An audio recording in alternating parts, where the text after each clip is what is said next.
Bore da pawb. Croeso aelodau swyddogion. Good morning and welcome to this multi-location meeting of the Cabinet Scrutiny Committee on the 13th of October 2023. I'm Councillor Carl Jordan and I will be chairing this meeting. Please ensure that your phones are switched to silent for the duration of the meeting.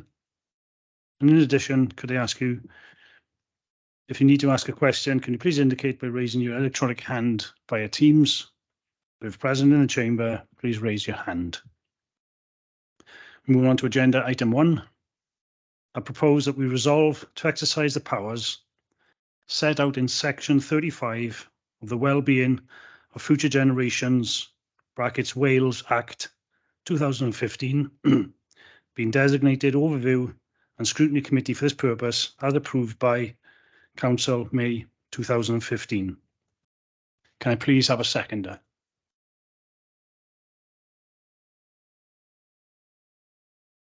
I'll second that, Chair. Thank you, Councillor Patterson. Members, if you do not indicate to the contrary, then I will take it that you're happy for us to move into these powers. I can see no indications to the contrary, Chair. Thank you, Alison. Moving on to agenda item 2, Chair's announcements. These are apologies for absence. We received apologies from Councillor Percy, Councillor Phillips, Councillor Rogers, Councillor Clement Williams, Councillor Kerry Clark. And I'd like to give and send best wishes to Councillor Marcia Spooner, who has been hospitalised recently. Wish her a speedy recovery. Moving on to agenda item 3. These are declarations of interest. Are there any declarations of interest?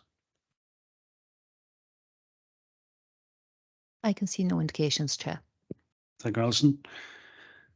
If any members did have any declarations in relation to any reports on today's agenda, no one has been indicated, so therefore Democratic Services will not forward on an electronic version of the form for completion. Thank you.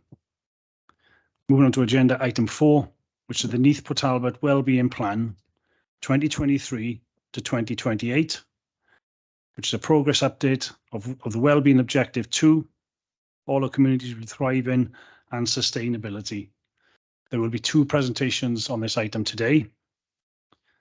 Members, please be informed that these presentations are just bullet pointing the main facts which have been written into the report, which was circulated to members in the week. I must say we are all extremely disappointed not to receive the presentation beforehand, as these may have led to more pertinent questioning regarding the agenda item.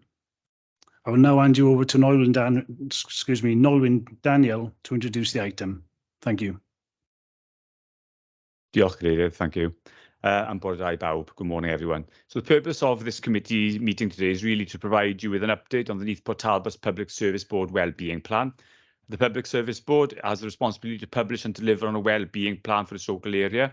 And you will remember that back in March, a draft plan was brought before you as a Cabinet Scrutiny Committee as part of that consultation process. So according to the Wellbeing of Future Generations Act, a Council Scrutiny Committee has the power to scrutinise the work of the Public Service Board and hold them to account. Following consideration of the draft Wellbeing Plan, this committee expressed wishes to exercise those powers, and a series of meetings have been set for the year where members will hear more detail around each one of the wellbeing objectives, including the plan and progress being made against those wellbeing objectives. And to remind members, the first wellbeing objective was all children get the best start in life. The second, which is the one that we will be focusing on this morning, is all communities are thriving and sustainable. The third wellbeing objective was our local environment, culture and heritage can be enjoyed for future generations. And the fourth wellbeing objective was local people are skilled and access high quality green jobs. So during the course of the year, you will have updates against all of those other wellbeing objectives as well. Did Democratic Services just see the notice? Yeah, okay. So today's Public Service Board, as I've mentioned, will be focusing on the second wellbeing objective. All communities will be thriving and sustainable. So there's 2 strands of this work that you will be receiving, and you will be receiving 2 presentations today. The first will be delivered by Gaynor Richards, Director of Neath Talbot CVS. And the second, who is also the Chair of the Cost of Living and Poverty Prevention Partnership. The second presentation today is from Claire Jones, who is the Strategic Manager for Partnerships and Community Cohesion for the Council, and Superintendent Eve Davis, who is the Head of Community Safety and Partnership for South Wales Police. Claire and Eve jointly chair the Safe Neath for Talbot Community Safety Partnership. So with that, I would now like to hand over, Chair, if it's okay, to Gaynor Richards, who will give the presentation to members. Diolch. Diolch, Norman. Bore da. Diolch, Cadeirydd. Just to clarify, I don't know, but I wasn't asked to send the presentation in advance. Apology. Well, I didn't know. If people wanted, happy to send that forward, Chair. So I've actually been asked today to present a progress update and actually going through that in some detail. As you will know, the Neath Talbot Safe and Well partnership was set up during the pandemic and brought together partners who were really providing that humanitarian support. In 2022, this group was then refocused to address the cost of living crisis, which resulted in the cost of living and poverty prevention partnership being established, which is co-chaired by Karen Jones, your Chief Executive, and myself. So the Safe and Well partnership transitioned into the cost of living reference group and is currently led by a steering group. Just to clarify, I think it is important, the work of the steering group is an area of focus for the Neath Talbot Public Service Board, as we've heard, and to achieve the second wellbeing objective, which Neath has just outlined. So the local wellbeing plan for 23 to 28 states that we will work together to make sure those who need help and support with the cost of living, and actually that they will actually be clear what support is available and, more importantly, how to access it. It's also about identifying gaps in help and support and how those gaps can be addressed, and revisit the work undertaken by the Bevan Foundation prior to the pandemic and reset the strategic objectives and actions to address the root cause of poverty now. And we all know how big an issue that is for us. All of which are objectives of the cost of living and partnership and poverty partnership prevention partnership. So the focus of the partnership to date has been to make sure those who need help and support with the cost of living know what support is available and how to access it. So we have done this by signposting to what help and advice is available, administering the help and support which has been made available, and also working with partners to see what more can be done. I'm sure you will all understand how important communication in all of this is, and that remains a key element in the response to the cost of living crisis. And both Neath Talbot Council and Neath Talbot CVS set up designated cost of living web pages. You will see in the public report pack for this meeting some analytics that reflect how many views those web pages received since they were set up, and how they have actually continued to receive views over the warmer months. Other communication activities included a stakeholder e-bulletin, other social media campaigns, and that's actually about reminding ourselves that so many individuals actually need things in different ways. But the social media campaign set out very clearly the various grant supports and services that were available, and a radio advert campaign was really important to reach those that weren't actually connected to social media, as well as distributing over 15,000 help with the cost of living leaflets. So the administration of the grant, and I'm sure that you will be aware of that, included the hardship relief scheme, and it's been a real privilege to work with Warm Wales in partnership on that. The Welsh Government's fuel support scheme, cost of living support scheme, food poverty grant, and the Warm Spaces grant. There is also one off grant scheme currently open aimed at supporting third sector organisations that have experienced increased demand for their services due to the cost of living crisis. And you'll find some details about the third sector discretionary cost of living crisis grant in the report pack and on CVS's website. So just in terms of working with partners, in March this year, we held a workshop at the Gwyn Hall, where the partnership reflected on the work completed to date, recognising that was very valuable work going on in the third sector that wasn't being captured in the current cost of living partnership. The sector was then invited to play a part in that network. So discussions took place around what partners were seeing on the ground, the front line and the evidence that was actually being gathered, and how the cost of living was impacting on communities, and suggestions made on how we might address some of those key issues together. Following a workshop report, and that was written, I hope you will have seen that, which evidenced how the cost of living is impacting on people and organisations locally. And the Public Service Board agreed to raise concerns as a board regarding the cost of living crisis with Welsh Government. A letter, I think there's a copy in the pack as well, that was sent to the Minister for Finance and Local Government, Rebecca Evans, actually is in your pack. I'm not entirely sure whether there's been a response to that letter as yet, but you will see that. It's important that we continue to build on the incredible work that is already taking place, avoiding duplication, but maximising the support that the residents of Neath Talbot. It's vital that the strong relationship continues and partners come together to share intelligence.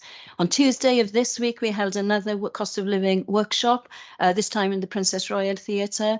And lead officers were reporting back to the wider group about the work the steering group have been doing and provided information about what is planned for the winter period to ensure that that makes sense from the partner's point of view. And it was a really successful day, I believe, on Tuesday. Partners provided suggestions as to what they felt was missing from the plans and shared ideas of what we could do together to better support communities through this crisis. So with the support of Public Health Wales, we then went on to look at developing a logic model, which I'm sure all of you will be aware of, that thought process of how we get to the objectives we are working to achieve, which is to ensure all our communities are thriving and sustainable. So 2 officers, and you'll be aware of this, are now in post at Neath Talbot Council, who will support the poverty agenda and will provide additional capacity to coordinate services across the county borough. Along with a tackling poverty lead, there is now a low-income family tracker, a LIFT officer, who will be able to use the LIFT database to identify people who have not maximised their entitlements and help us to consider targeted interventions for those most in need. This will enable us to get the right support to those who need it most. So from the most recent workshop, we'll be able to collate the wide range of activity taking place across the county borough and share communications that outlines the help and support available for people experiencing hardship as we go into this winter. So action plans will be developed. The initial focus will be over the winter period, what we can do for the here and now to alleviate hardship, then starting to plan for the medium and longer term, looking ahead to actions we can take in the next 6 to 9 months and then 9 to 12 months with a view to developing a poverty action plan. There is a pressing need for action, but you will all be more than aware of that. That action in response to the growing number of people affected by deepening poverty. We will work tenaciously and creatively with all our partners to both mitigate the impact of poverty and attempt to fundamentally tackle the root cause of it. On this basis, we will revisit the work undertaken with the support of the Bevan Foundation prior to the pandemic and reset the strategic objectives and actions to address the root causes of poverty now. As the focus areas are agreed and the action plan developed to outline what initial initiatives will be undertaken, the steering group will revisit the structure of the partnership and ensure it is a space for meaningful engagement and is fit for purpose to ensure accountability back to the Public Services Board. We will work with Warm Wales as they enter phase 2 of the hardship relief scheme, supporting them to take forward a community outreach approach and to target underserved communities. Feedback received from partners at the spring workshop was that lived experience would be an important element of the plan to tackle poverty.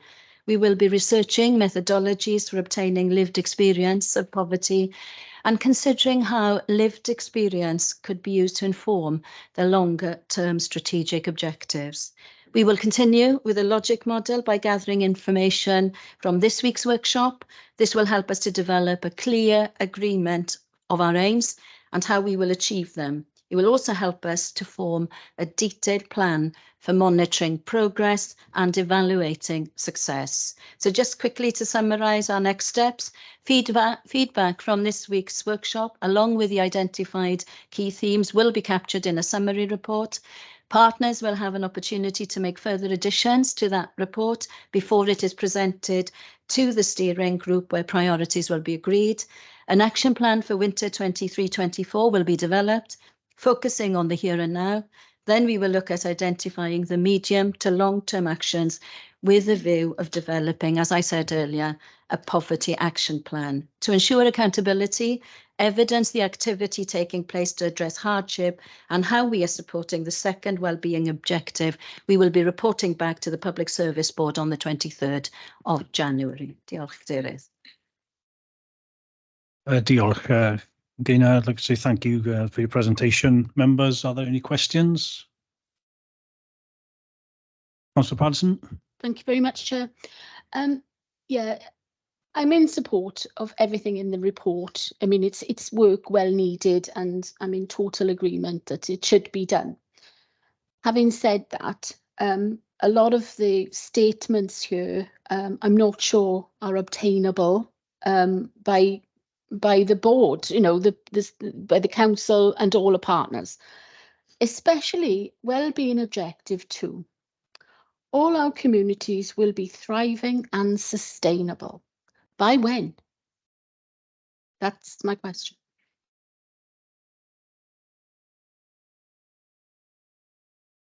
I understand and absolutely understand the challenge, and we will have been together trying to do this for many decades, I think, if we're honest about it.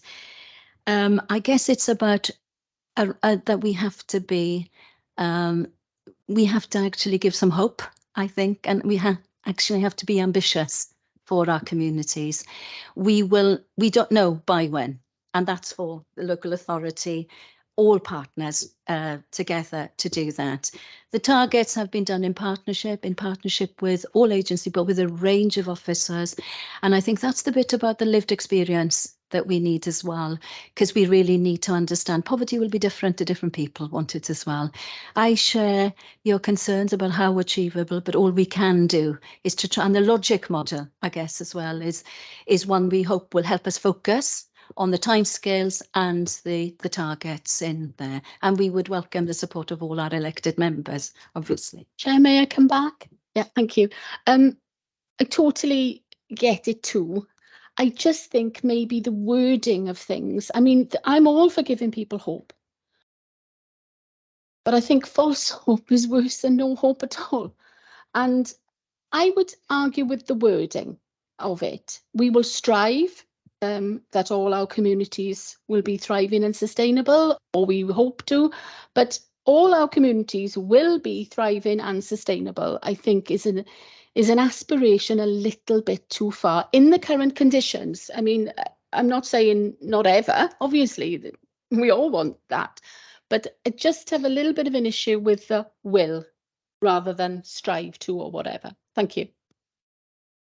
Thank you, Councillor Patterson. Councillor Goldsworthy, before I come to yourself, we have a hand raised in the chamber. It's Councillor Jones. Thank you. Yeah, thank you, Chair. And can I thank Mrs. Richards for her presentation.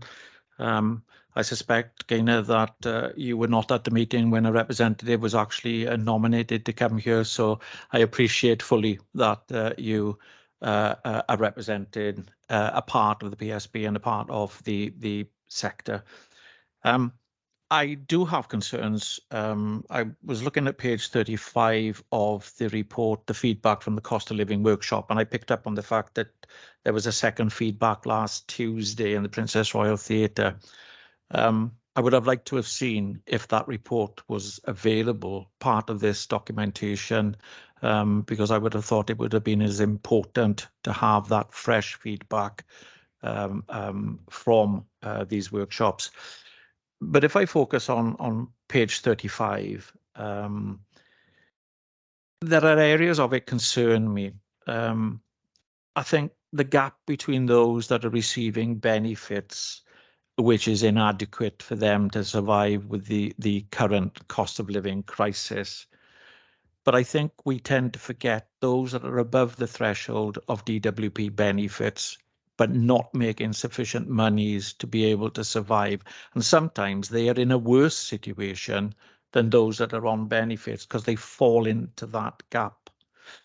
And, you know, even just looking through the suggestions that came forward that are listed on page 35 and 36, benefits, that's outside the control of not only local authority, but it's outside the control of Welsh Government.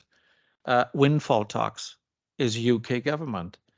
Energy, Ofgem, price capping, fluctuating, you know, it's due to come down, then it's going back up, and they're talking about returning back to high energy prices come January. The root causes of poverty we are not tackling. And of course, a big part of this is that the PSB is not funded. It gets a minimal amount of grant funding, which may very well be at risk in the future with the way that Welsh Government's £900 million shortfall or overspend, whichever way you want to put that. So there's a lot in there with high aspirations, but I think we as an authority tend to take the lead on quite a few of this because it falls within our housing options teams, our benefit teams, etc. And a lot of it actually comes to us. But here's a thought, and it may be a radical thought that you'd want to take back. If you look at the attendees in relation to these workshops, it says individuals from across Neath Talbot Council, CVS, members of the steering group, reference groups, and third sector strategy format. How many people in poverty actually attended these workshops? How many people that are on the front line suffering the worry of debt, the rising cost of living, are actually being canvassed, surveyed, spoken to get real examples of what it means to be living in this cost of living crisis and dealing with debt and wondering whether they're going to heat or feed. You know, when you hear stories of parents having to put water on cornflakes instead of milk because they can't afford the milk, that is worrying. And there is no future in the foreseeable future of this getting better. So we've got very high aspirations. The delivery is going to be extremely difficult, if at all.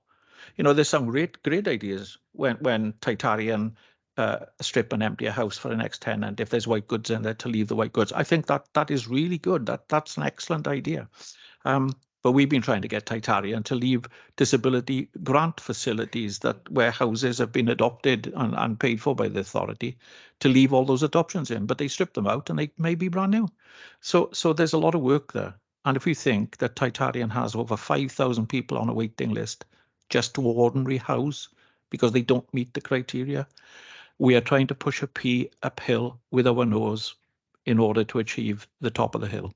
So observations there. But my question here is, how many people that are suffering this cost of living crisis are included either by survey, by being canvassed, or indeed attending these meetings and giving real life examples of what they are facing? Because we can only imagine what they're facing. Thank you, Chair.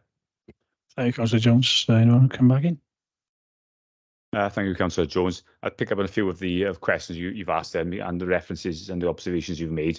In terms of the workshop that was held this Tuesday, it's very fresh, so the staff are only now collating the evidence from that particular workshop, so that will feed into future reports.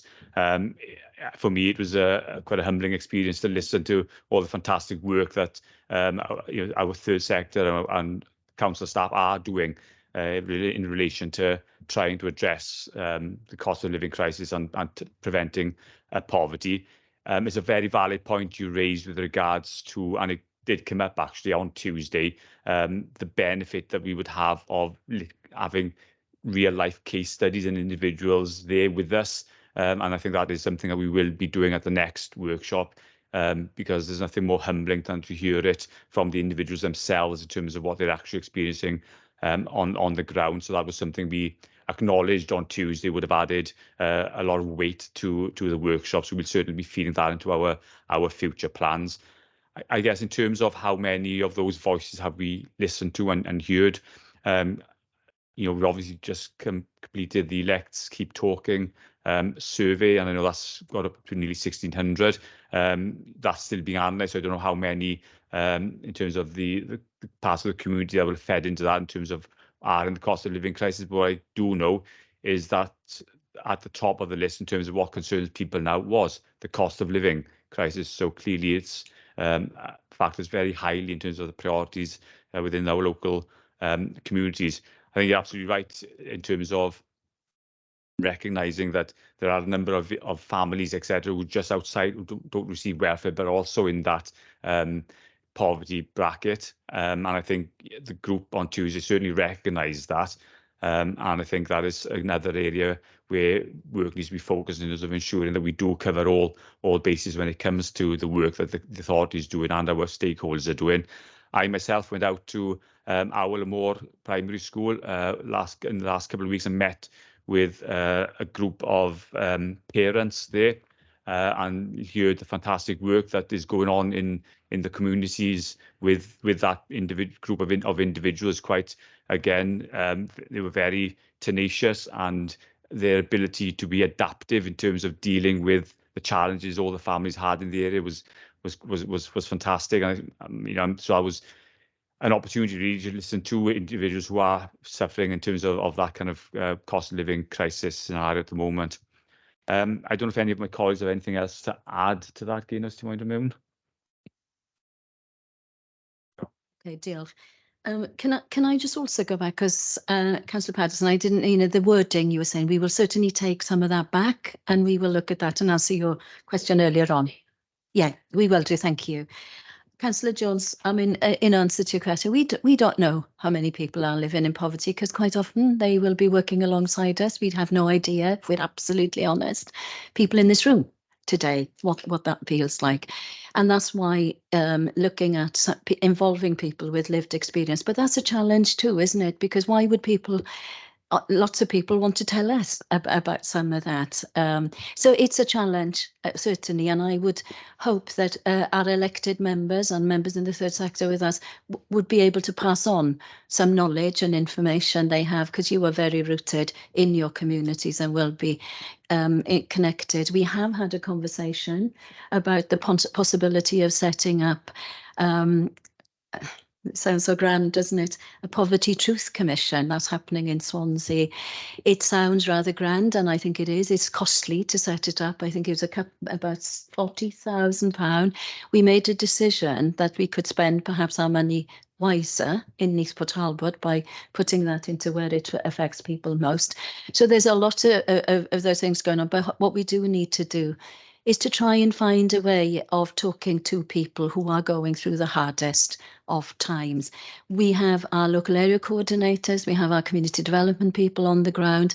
And when we had the very first workshop, I'm not entirely sure how much of it was captured in the report, but it was horrendous stories of real trauma for people. We were even hearing about people using hairdryers to heat their homes. You may have heard that. I hadn't heard that before. That's a fire risk. There's all sorts of risks that are attached to the way people are trying to find a way around things. So in answer to some of you, how do we just need to make sure together to use whatever opportunity we have to get that information and feed it back.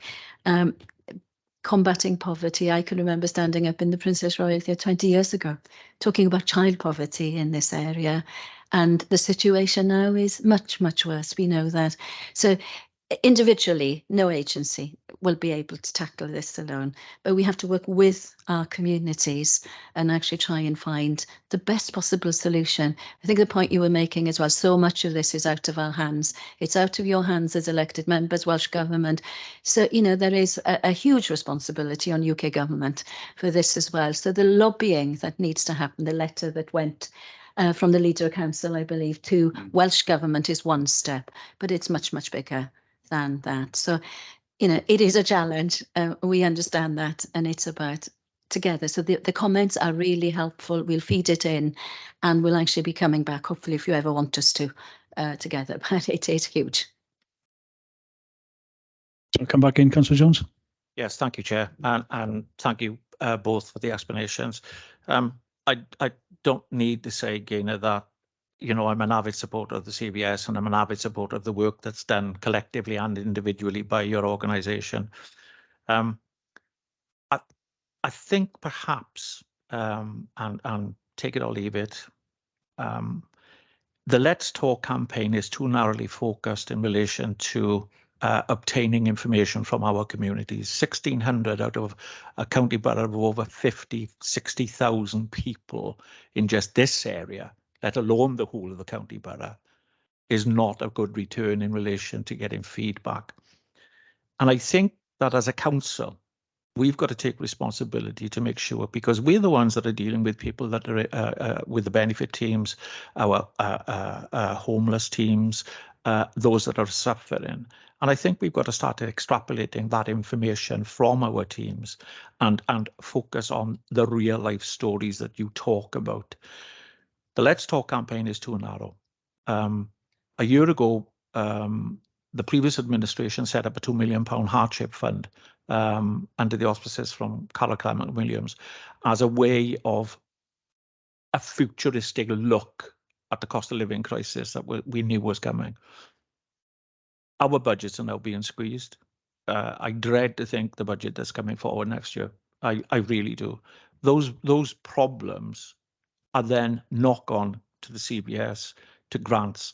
£1,000 grant to a small community charity is a lifeline. And they're there and set up to help people in the community. So, Nolwenn, the Let's Talk campaign is too narrow. It needs to be expanded to take into account how we tackle those that are not on the internet, that are not have access, because they're making a choice of having a mobile phone or heating or feeding their family. They may not be aware of these surveys and things, but we have teams in the local authority that can target, and if people are amenable, give us these stories, tell us what they're really facing in the world. We can only imagine, sitting in this chamber and sitting in the house, we can only imagine what these people are going through. And unless you're experiencing it yourself, or as a local representative, engaging with these individuals that are struggling, we've got no idea what they're actually facing. So, Chair, my plea is the Let's Talk campaign needs to be broadened. It cannot rely solely on the responses that it got from the county borough as a whole. Thank you. Diolch, Councillor Jones. I think in terms of the responses, I think in terms of the way that's been captured, yes, there's more work to be done in terms of the way we go about that. But I think it's not the only mechanism we use to capture the views and thoughts of the community. So we do have, like you said, quite rightly so, a number of our staff teams are out and about within the community. So, intelligence, etc., is gathered from a whole host of varied means. It's not just the Let's Keep Talking campaign. That is one avenue of feedback we do get into the authority. Thank you, Nolwenn. Gaynor, do you want to come back in? Just to plea really as well, Nolwenn talked earlier on about going to schools and being in schools. One of the big issues we are picking up right now is school uniforms and the cost of school uniforms.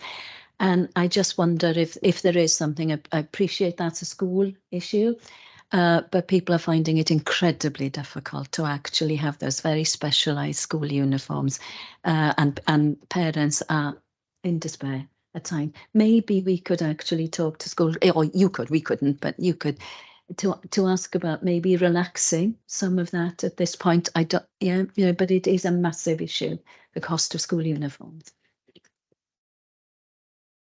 Yeah, I do think that each individual councillor has this issue regarding school uniform, and we do plead with the schools to give a bit of leniency to some children who can't afford. I know a few of them do have clothes banks that they do have a swap, but yeah, thank you. We're going to move on. We got Councillor Reynolds. The next question, please.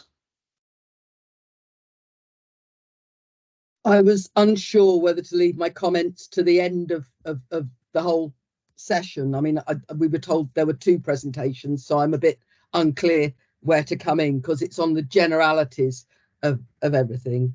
But is that time now, or is there a second presentation? Thank you, Councillor Reynolds. We do have a second presentation, which is after the last question we have.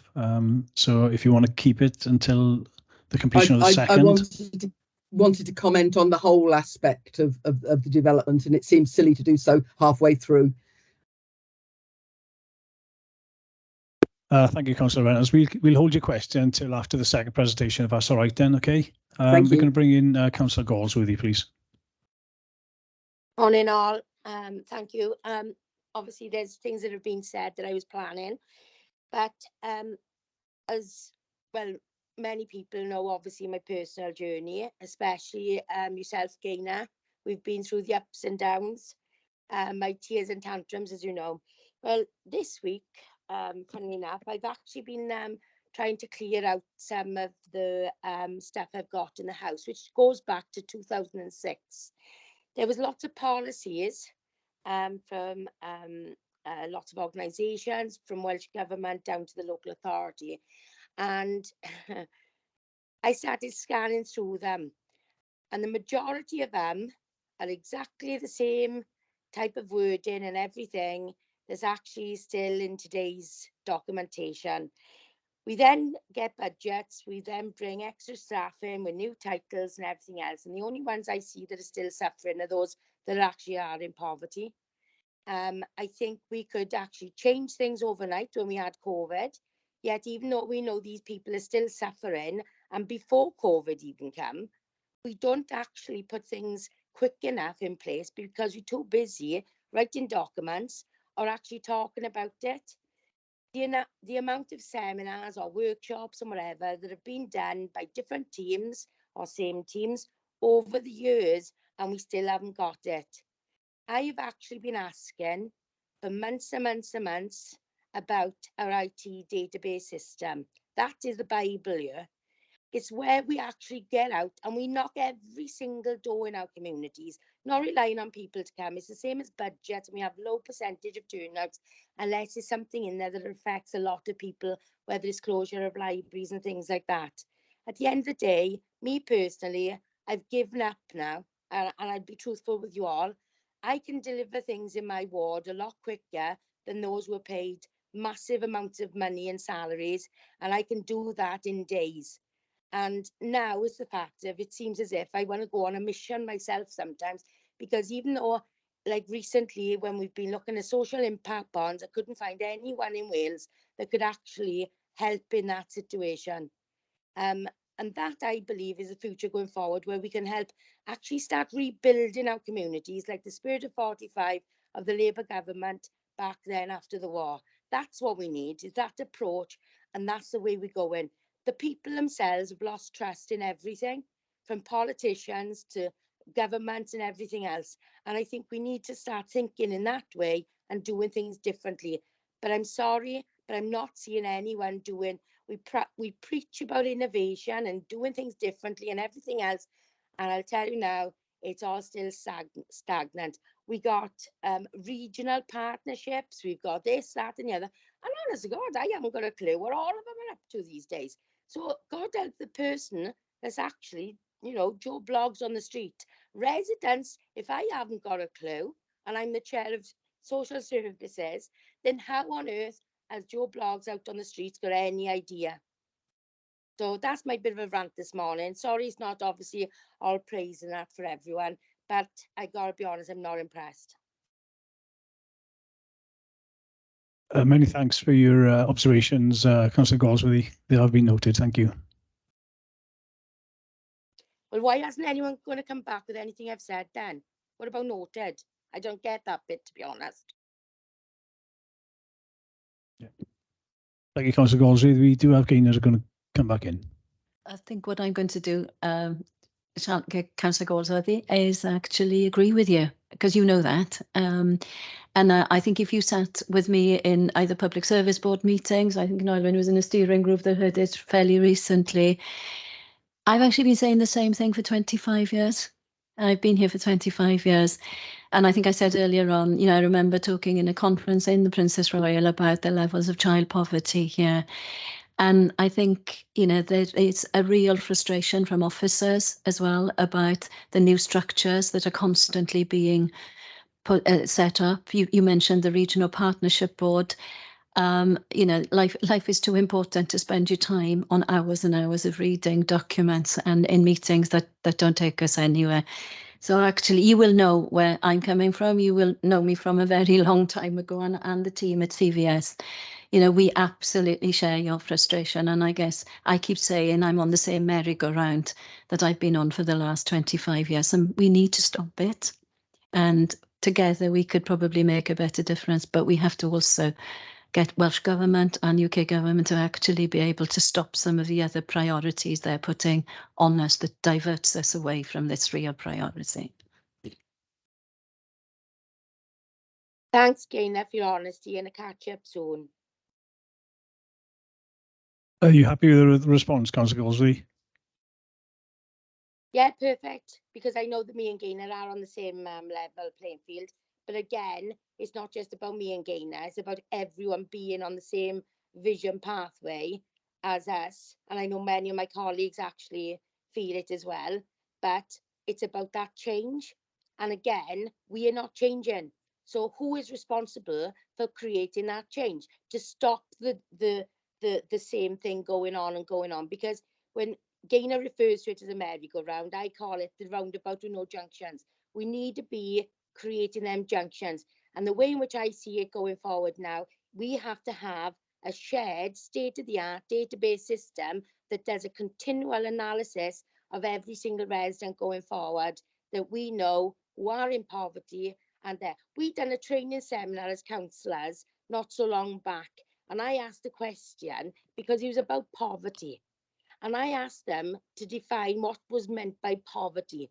She came back and she told me that she couldn't answer me, but she would go and have a little look in the break time. Now, what's that telling you? If that's a training session by an outside body telling you that, and then they went and done a cut and paste from the Bevan Foundation document, which, this is exactly what we're up against. So I've had another rant, thanks. But thank you, Gaynor, for your honesty. Thank you, Councillor Goldsworthy. We have Noel Wynn's going to come back in on that. Thank you. Yeah, thank you, Councillor Goldsworthy. Many valid observations and points made, and I don't disagree with any made. What I can give you an assurance of is, as Councillor Jones did say earlier, there are a number of factors outside of our control as a local authority in terms of what happens at Welsh Government, but also more importantly, maybe at UK Government level when it comes to welfare rights. We all acknowledge that, but what we do try and do as a local authority is everything within our gift. And I believe officers are working incredibly hard around the clock in a number of areas to try and do what they can with the finances and the budget that is available to them. And that reference has been made to the fact that they are reducing and the additional increases in demand that are out there as well. So I believe officers are doing a significant amount of work in the local communities, working with local members, with gainers, with the CVS and third sector parties as well. In terms of your reference to the database, it's an incredibly valid point. I think it's a piece of work that we are engaging on in terms of having more accurate and comprehensive data with regards to the community and areas of poverty, so we can have targeted campaigns with regards to what we try to do rather than doing blanket approaches across the board.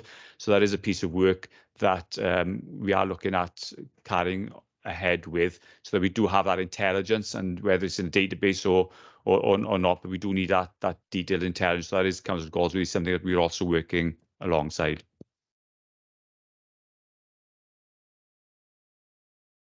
Councillor Goldsworthy, okay? Yes, good, thanks. Thank you, Noel Wynn. Many thanks. Another question in the chamber. That's with Councillor Patterson. Thank you, Chair. One thing that it really is within the gift of the local authorities are economic and regeneration aspects.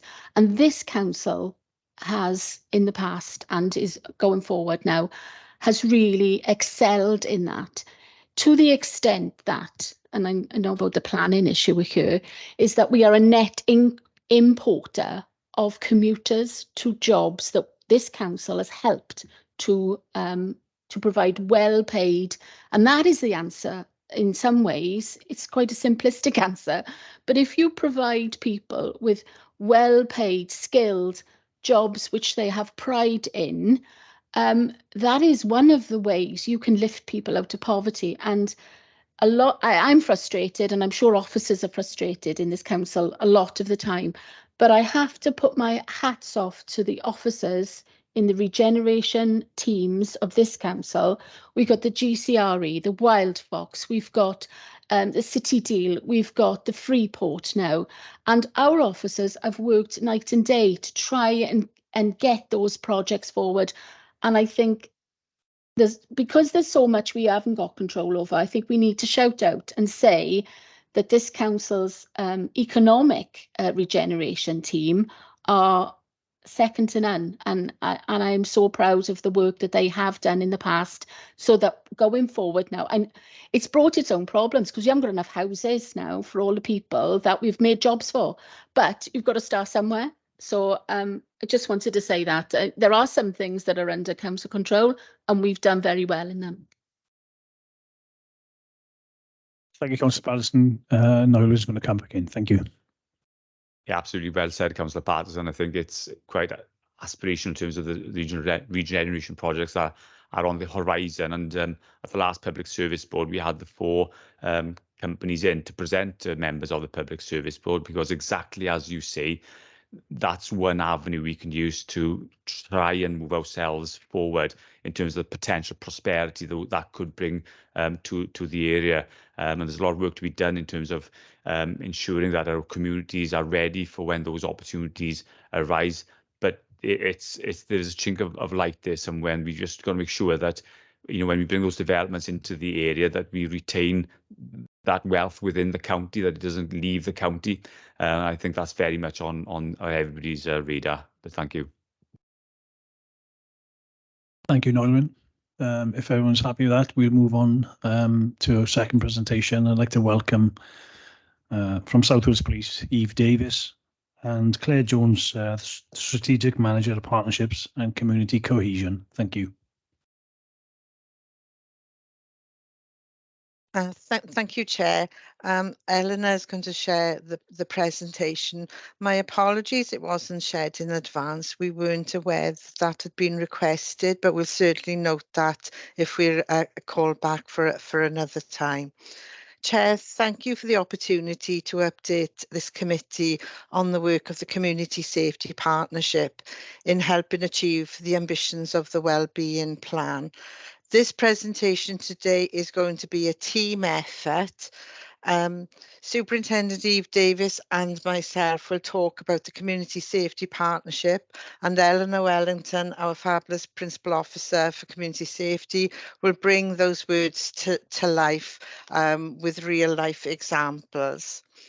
It is pleasing that the Public Service Board and hopefully this committee recognises the important work of the Community Safety Partnership in respect of crime and safety, which are key issues for our community. The work of the Community Safety Partnership falls mainly under Objective 2 of the Wellbeing Plan, but it also contributes to other objectives, for example, ensuring our children get the best start in life. But for today, we are going to concentrate on Objective 2 and meeting the step of collaborating with our communities to reduce crime, the fear of crime, and to make our communities safer and more cohesive. In doing in the work that we do, we report on our progress to obviously to Scrutiny like this, but also to the Public Service Board. If we move on then, please.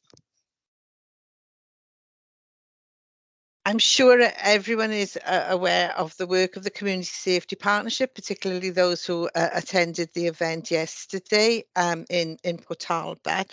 But I thought it might be helpful, excuse me, might be helpful if I just reminded committee that the Community Safety Partnership is a statutory partnership made up of key responsible authorities who all work very closely together, and the statutory, the responsible authorities are given in the slide.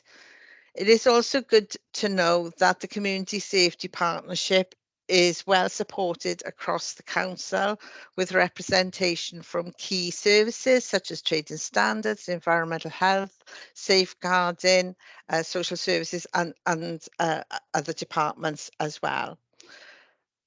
The Community Safety Partnership, while made up of the responsible authorities, also has membership from other partners who actively and proactively support the work of the partnership, and that includes CVS, who are on this meeting today, as well as, for example, Titarian. The partnership brings these organisations together with a shared goal of reducing crime, the fear of crime, antisocial behaviour, substance use issues, and reducing reoffending. Although I've said it is a statutory partnership based in legislation, it is South Wales Police and Neath Talbot Council who hold the leadership for the Community Safety Partnership, and that for that reason it is chaired by myself and Eve, who's going to deliver slides later. Our community safety team delivers aspects of the board's work and keeps us to task. And as you know, Eleanor is our principal officer who does superb work in this field. The following slides will hopefully explain and how the Community Safety Partnership will help the PSB to deliver on its wellbeing plan and achieve the step I outlined earlier. Next slide, please. As I said, the Community Safety Partnership is very active and an engaged partnership, focused on working together in a problem-solving, solution-focused way. And I hope the following slides will demonstrate that. The partnership, the Community Safety Partnership, has done some work together to set out priority areas of concern or focus going forward. And we have defined what those priorities are. The partnership felt that those priorities needed to be set out in a strategic document against which we can be measured. A copy of the draft strategic intent document was included in your pack, and it sets out what we are currently doing and what we hope to be doing going forward. This strategic intent document will be considered formally by the council in the new year, after which we will embark on a consultation exercise. Excuse me. This strategic intent document, I know it's words, but it's important that we have those words set down, and that's why we're spending some time doing that. But this plan, the strategic intent document will be supported by an implementation plan, which we can, of course, share in due course. We don't have it yet, but we will share it in due course. Of course, we can have a strategy, and that's words, and we can have an implementation plan, and that's words. And we need to understand and show the difference we make. And so we will be, as part of this, monitoring and evaluating the difference that we make. The Public Service Board has asked all work streams to produce a logic model to enable the Public Service Board to monitor and evaluate our progress in working to help achieve the objective. I can't say what that will look like now because we haven't done it yet. And I think I need to know more about what it is. But once we finalise our strategic intent document, we will obviously be able to bring that back to scrutiny if you so wish, and then also it will be used to inform the Public Service Board of our progress. Okay, next slide, please. So the Community Safety Partnership has established violence against women, domestic abuse and sexual violence as one of its 6 priority areas. Pleased to note that the Council and Health Board have recently agreed their revised strategy called Healthy Relationships for Stronger Community. This strategy focuses attention on 7 key areas of work over the next 3 years. These key areas of work include communication and engagement, working with perpetrators, training and accessible services. But I know members are aware of that strategy. The implementation of that plan and the difference it makes is overseen by a VAUDA SV leadership group, which reports to the Community Safety Partnership. I'll now hand over to Eleanor, who's going to talk to the next slide. Thank you, Claire. Good morning, everybody. I just want to take the opportunity to thank Claire and Eve for asking me to join this morning. I think it is really important, particularly off the back of Councillor Goldsworthy's recent comment, that we're able to demonstrate actually how some of these words and the work of the partnership actually translates at a community level. And of course, the Council's community safety team, in partnership with police colleagues, fire service and others, we've got a programme of work every year, and I think it's really important that by adding these additional slides in with some examples, we can really bring some of it to life, hopefully. I know that many of the councillors will already be aware of much of what I'm about to share, because we are really well supported and we continue to be grateful for that support. But in particular, around this priority area, violence against women, domestic abuse and sexual violence, we do a lot of engagement work in our communities. On the left of the slide is an example of our Heads Up campaign, which we've developed to really roll out into the hair and beauty industry, on the basis that we know many people will have perhaps quite open and different conversations with the hairdresser or maybe nail technician, and they may potentially disclose some things that perhaps the beautician or hairdresser wouldn't really know how to respond to. But we're also conscious, and we know from reports of hairdressers, they may have come across bruising on a client when they've been washing their hair, and they don't really feel confident in how to address that or raise it. So what we've looked to do is roll out this campaign across as many hair and beauty salons in our borough as we can. We are not asking those professionals to be experts in the field, but purely to give them advice on how to signpost, what signs to look out for, and just how to broach the subject, really. It's been really, really well received, and we've actually had some incredible stories that have come out of this, of disclosures that have been made, and the confidence really that staff have had really in responding to those. On the right-hand side then is an example of just our general engagement work. So every year we take part in the International White Ribbon Campaign, which is the campaign to end violence against women. That's a photo from last year. We're in the process of planning our activities for this year. Every year we go down to the Talbot Hospital and we spend the day there speaking to patients, but also members of staff from the Health Board. And we get a really positive response from health staff who really want us to go along to their individual wards or departments to give them literature that they can have in their waiting rooms. And they themselves are working on upskilling their staff in knowing how to ask the right questions. There's a whole host of work really that goes on. But of course, aside from all of that, within the community safety team, we do have our own IDVA team, so independent domestic violence advisors, and they are providing holistic support to those that are at highest risk of domestic abuse. As a team, as most of you are aware, we are co-located at Neath Police Station, and that really does help us in ensuring we've got that sort of wraparound response really from a police and a council perspective for those who need us the most. So I'll hand back to Claire now for the next slide and next priority. The next slide, I think, is where Eve is picking up.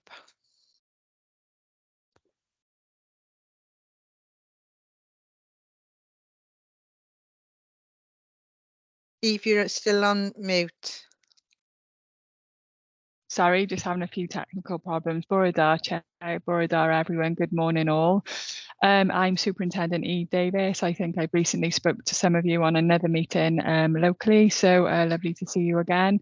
I'll come on then just swiftly and talk about some of the other priorities we as a community safety partnership believe to be significant for the Neath Port Talbot community and things that we're doing to address these areas. And absolutely, you know, listening to some of the discussions held before we started this presentation, you know, don't make any commitment that we have all the answers, but we're definitely working together as a partnership to make sure we can influence some of the most important things that affect people that live and work in Neath Port Talbot. So our second priority is around antisocial behaviour.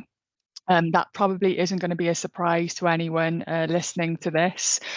This is a priority for us, and ensuring that we tackle hotspot areas within our communities and work with our most prolific offenders to divert away from offending and escalating that behaviour, because we understand that this impacts on the quality of life of others within the community and actually is detrimental to the individual.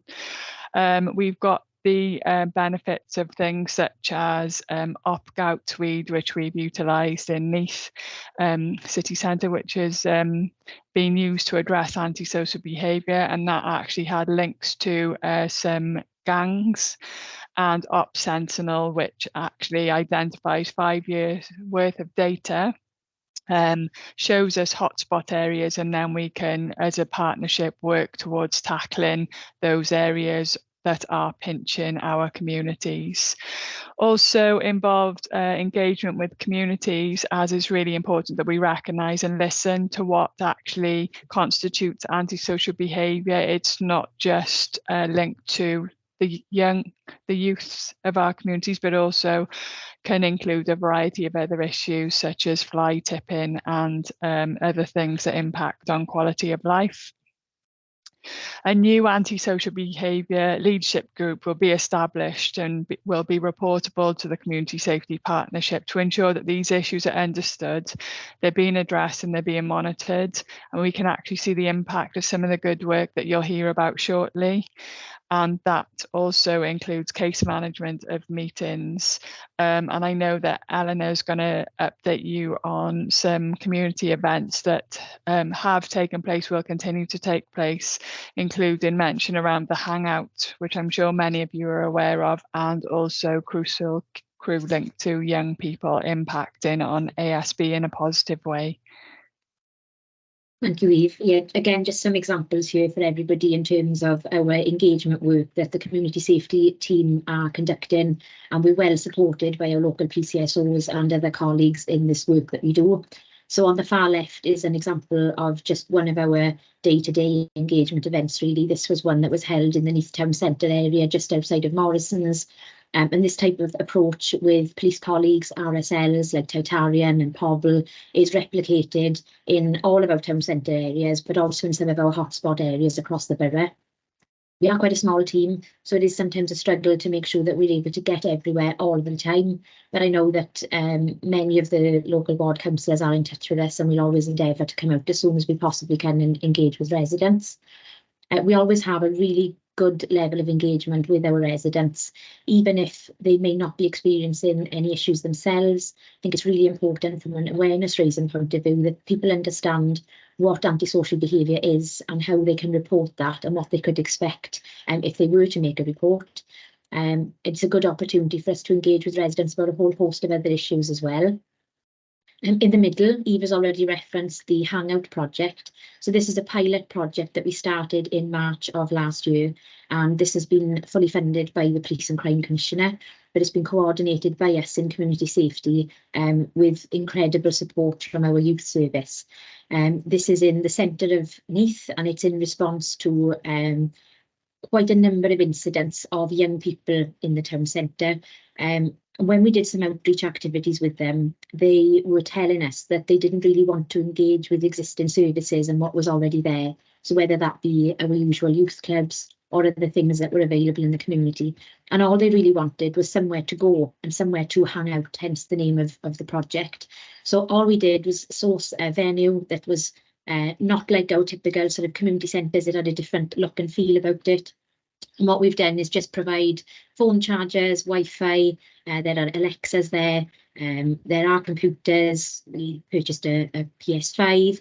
So there are no prescribed activities, and that's really helping actually to get that particular cohort of young people to come in and engage with us. But that coincides then with some outreach work that the youth service and the police are doing to try and signpost any young people who may be out and about in the Neath Town Centre to actually come into those services. We have just put in a substantial funding bid to try and extend this provision. What we'd like to do is develop this on a mobile basis, so that whilst we'd have a central location, we'd also have a mobile unit that could be responsive in our other communities. So we can sort of respond really to any emerging trends or issues in particular communities across the borough. So we're very grateful to the Youth Service for their support with that project, because it really wouldn't be possible without them. And on the far right, we've got a photograph from this year's Crucial Crew event. I know most councillors are very familiar with Crucial Crew. It's been running now in Neath Talbot for 27 years. We deliver a series of workshops to Year 6 pupils before they move on to secondary school. We cover a whole host of safety messages. They're delivered by the RNLI, they're delivered by National Grid, they're delivered by Network Rail, and many other partners. But this year we had the pleasure of Year 10 Ysgol Cwmbronbel students joining us.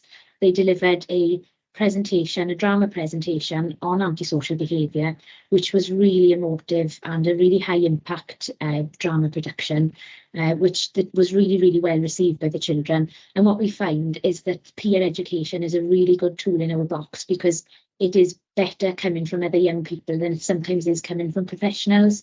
So we really hope that at next year's event we can continue to do the same. So yeah, that's just a flavour really of some of the ASB related work. And hand back over to Eve. Thank you, Eleanor. Our third priority as a partnership is community cohesion. It's really good to see that we all felt that this was significantly important for us to take forward in terms of how we respond in Neath Port Talbot. There's continued work across the region to understand actually what our communities look like and how they're made up, and to monitor and reduce community tensions, and to absolutely move away from parallel lives and actually have that cohesive understanding of who lives within the community, who works within the community, and how we can eradicate any tensions that may impact from a local source, or even some of the things that are happening internationally right now, how they potentially could impact on ensuring that we have a cohesive community locally. So as a result, we developed a programme of events to build cohesive communities and integrate some of the marginalised groups within the wider community, which I know Eleanor will speak to you about shortly. Continued partnership work to raise awareness of hate crime and encourage reporting. And I think as a society, we do tend to focus a lot on data, and we'd welcome the increase in terms of data around this, and actually see that as a positive, as a partnership, in that if people are willing to report matters around hate crime, that gives us an opportunity to understand. It gives us some confidence that community members do wish to report, and they do have confidence in the outcome or potential outcomes that may come from those reports.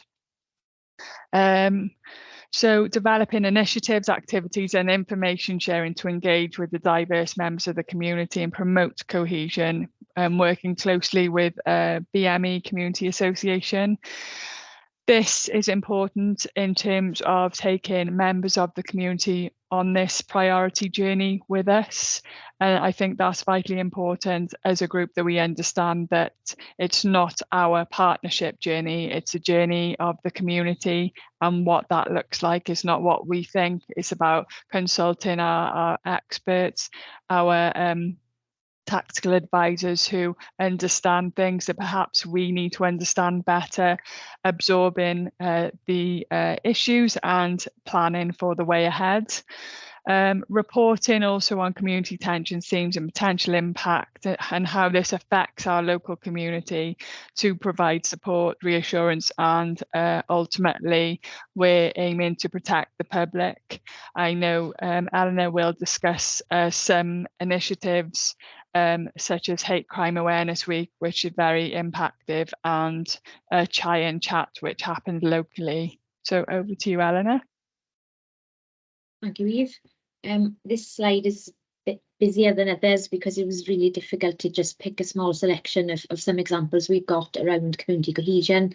We're very fortunate we've got a really proactive community cohesion officer within the community safety team, Sheridan Burrell. Sheridan spends 2 days of her working week supporting the BME Community Association, Neath, Talbot, working really closely with Councillor Cypher Arman in his role there.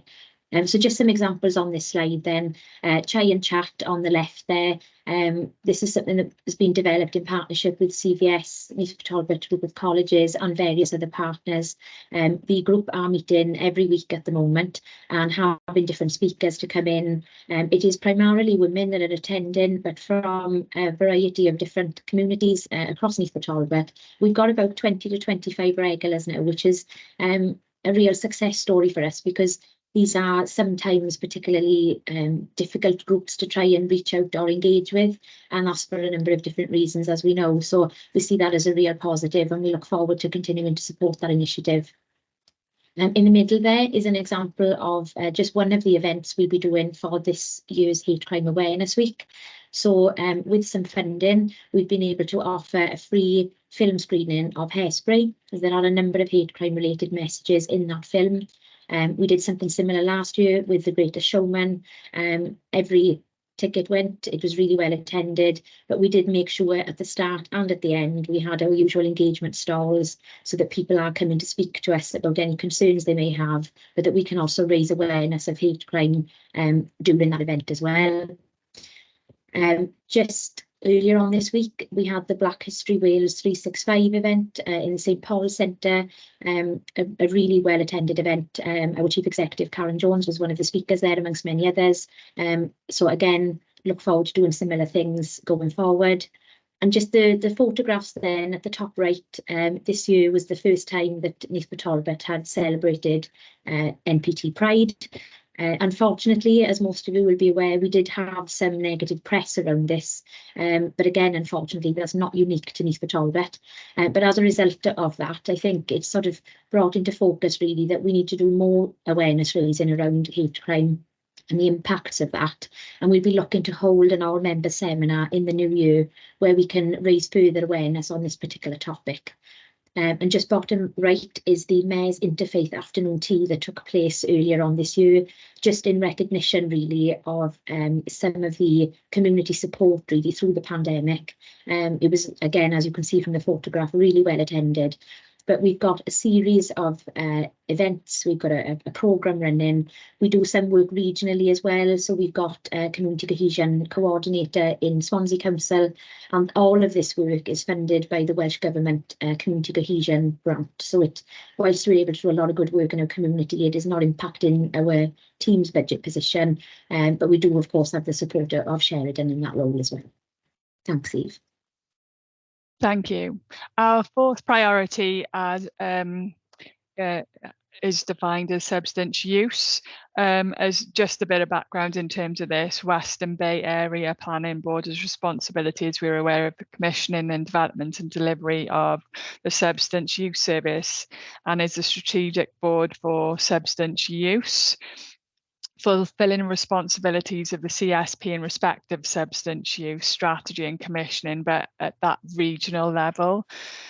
And key priorities for the APB are to deliver its new integrated public health model, learn from the Western Bay Drug Commission, and ultimately reduce the harms caused by substance use, including reducing drug-related death, which I think we can say on a national level across England and Wales, we've received some negative press.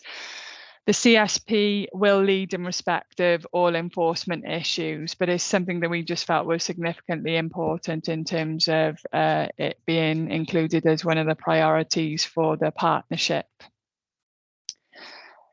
And then moving on, we've got crime prevention, including community engagement and acquisitive crime.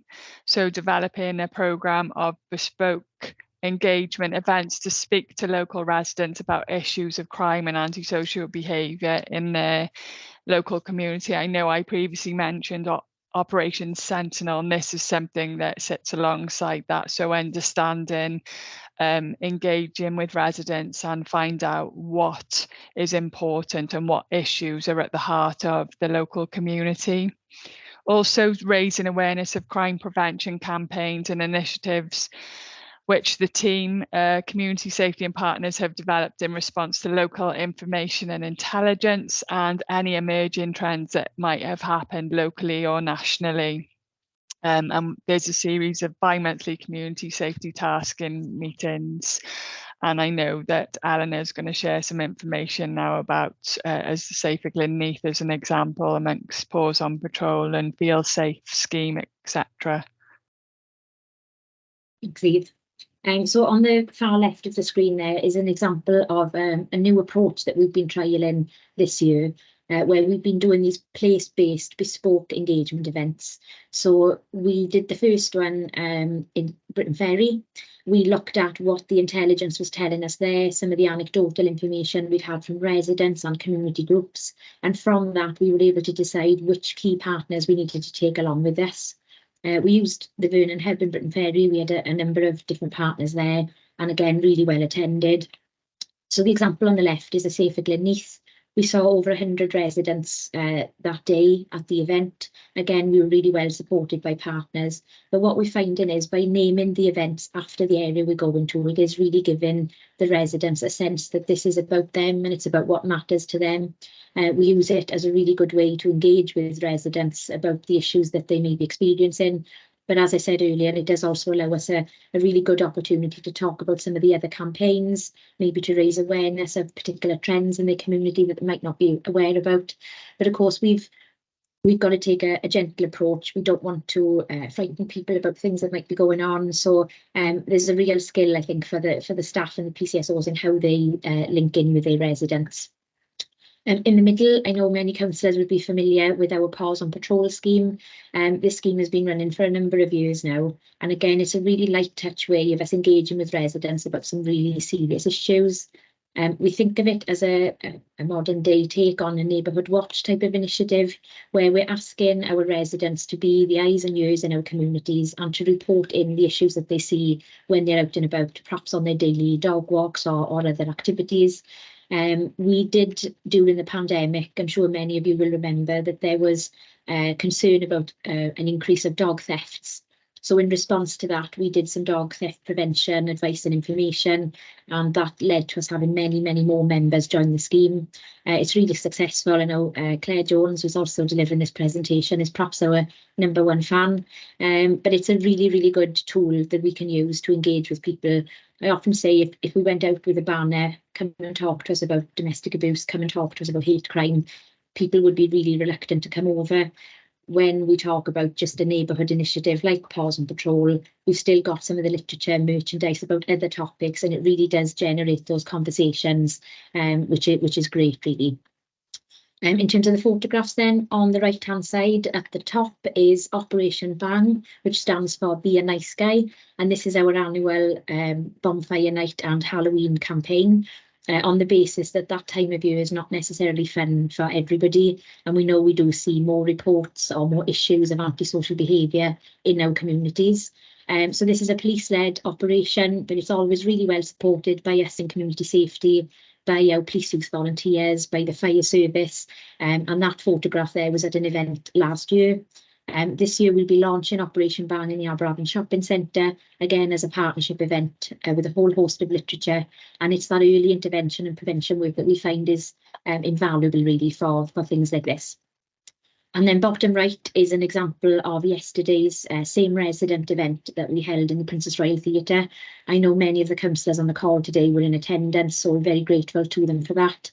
I think the event went really well. We had some good questions and good workshops from many partners. So we discussed antisocial behaviour, waste enforcement, parking, and we also had the arson reduction team from the fire service there as well. And Chief Superintendent Truscott, who's new in post, delivered the opening address. And as somebody who's local to the Pontardawe area, I think he's going to be a really welcome addition for us because he knows the communities and he knows the issues. So yeah, that's just a flavour of some of the engagement work that we've got going on. Thank you, Eleanor. And just coming on to our final priority as a community safety partnership, and it's not in any order of importance. We, as you're aware, have a duty under the serious violence duty to respond to this as a partnership. As a result, we developed a subgroup to ensure that we meet in the statutory requirements within the development of regional needs assessment. A small amount of funding from the Home Office was allowed the partnership to employ an analyst and identify once again the hotspot areas or areas of concern, specifically to enable targeting to build trust and confidence and improve quality of life for members of our community. Also within the group, the regional serious organised crime boards reports into the safety partnership. So just giving that holistic approach to some serious issues and just ensuring that we have the right people around the right table with the right skills to be able to respond to this as a partnership in cohesion. So in terms of serious violence, then just going to come back to you, Eleanor. Yep, thanks, Eve.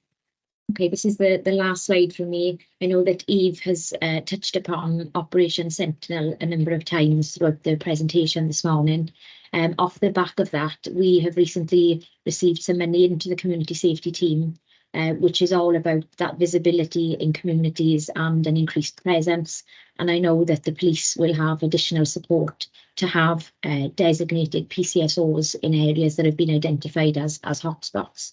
So what you can see on the left is just an example of the type of map that we will be developing, which will show areas of concern in terms of antisocial behaviour, potentially serious violence. And what that will do then is dictate where our outreach should be focused and what the nature of that should actually look like. Certainly from our team's perspective, we'll be utilising some of the money to fund outreach work in particular areas, but we'll also be using some of that funding to further support the youth service. There's a lot that we do in community safety that we couldn't do without them. So by funding additional hours of some of our part-time youth staff, we can do increased engagement with our young people and with those that are just going into higher education as well. I think for the community safety team as a whole, certainly from a council perspective, our roles are really important in complementing what the police do around enforcement. We are the earlier stage of that, if you like, around the early intervention and prevention and just that general awareness raising within our community. So this particular priority, as Eve said, this is a new duty on the council and our partners.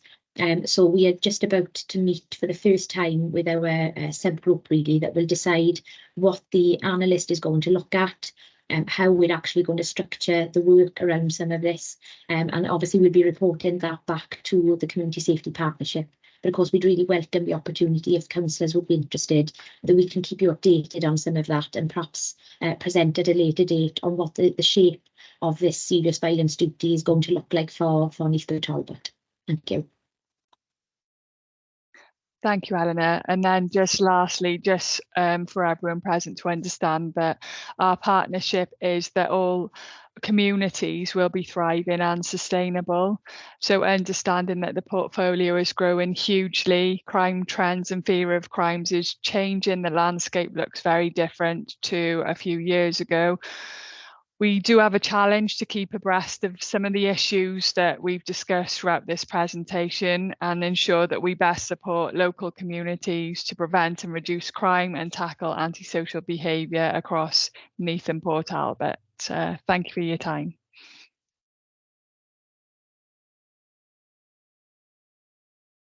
Many thanks to Helena, Claire and Eve for their presentations. We're going to open up to questions from members. We have one in the chamber, which is from Councillor Jones, please.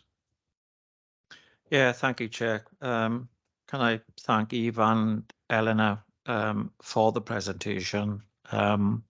One criticism is that you can't see the presentation from where we are sitting. The IT system doesn't take it, which is why it's better to have these presentations prior to the meetings. And it's nothing to do with my eyes. I only read glasses for reading.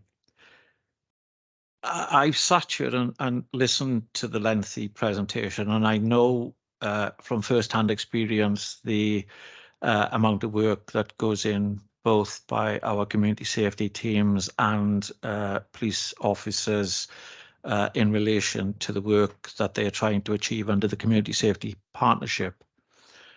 Unfortunately, my experience goes back to when, before even Eleanor worked for the authority, before Sian Morris was her boss and Eleanor took over her, there was a lady working with myself when I was working in performance review with the police, used to have to undertake a 3-yearly crime audit, which was an onerous task in relation to the delivery of aims and objectives. And those aims and objectives were, at that particular time, reducing the fear of crime and reducing crime itself. This isn't a new initiative. This has been around a long, long time. I was in the presentation yesterday in the workshop for the Community Safeties Partnership, and the one area that struck me the most was when we actually went to the antisocial behaviour table. And I accept things have moved on, but the generated hoops in relation to dealing with antisocial behaviour has gone completely bonkers. For juveniles to get a warning letter, a second warning letter, a third warning letter, a final warning letter, report and refer to another officer, another department, and then get notices and so on and so forth. But if they're good people for 3 months, then everything's wiped clean. It's ridiculous. And there was heavy emphasis on antisocial behaviour for youth, very little emphasis on antisocial behaviour by adults. And I see it in the community as we have certainly more serious antisocial behaviour committed by adults for a variety of reasons, whether that's drugs, whether that's alcohol abuse or whatever. It's driven by legislation, but the aims and objectives in relation to thriving and sustainable communities have never gone away. Everyone wants a thriving and sustainable community. 47 years ago, they wanted thriving and sustainable communities when I was working as a police officer in communities.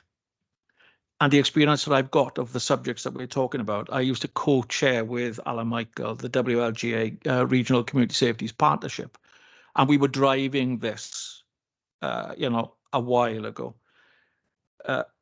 VOSA was launched by this authority with Carl Sargent in the Princess Royal Theatre when that legislation came in. Very little's changed. More reporting, yes. But domestic abuse has been around as long as I can remember. ACEs with the new buzzwords coming forward.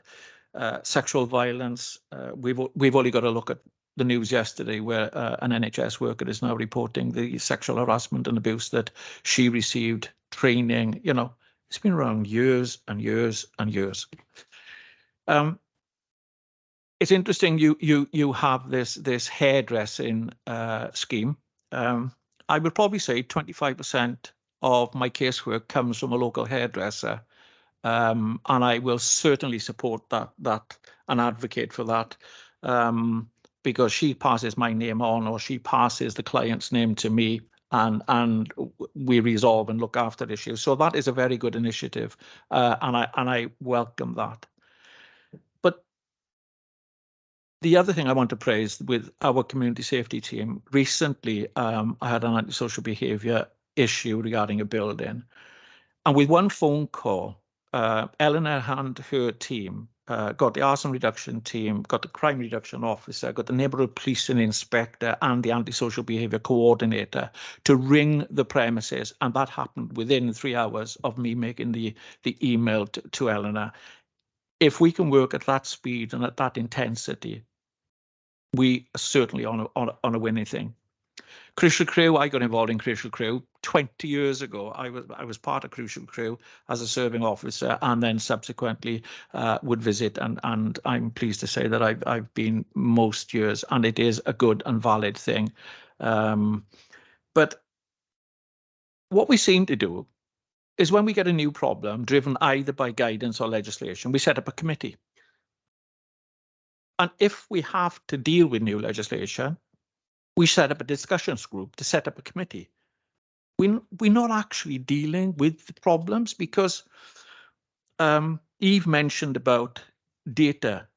Data will only drive resources, whether that's financial or human, to deal with a priority that the data is identifying is an issue.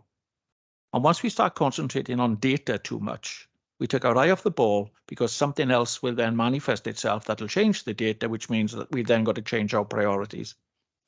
The gay pride is a classic example, which shows no matter how much we educate public, no matter how much we become acceptable, the LGBTQ plus society still delivers hate crime in relation to that section of the community. And this time it was more directed to those supporting the LGBTQ plus and gay pride than ever I've ever seen before. And it is an abomination on our society that we do not treat everyone equal.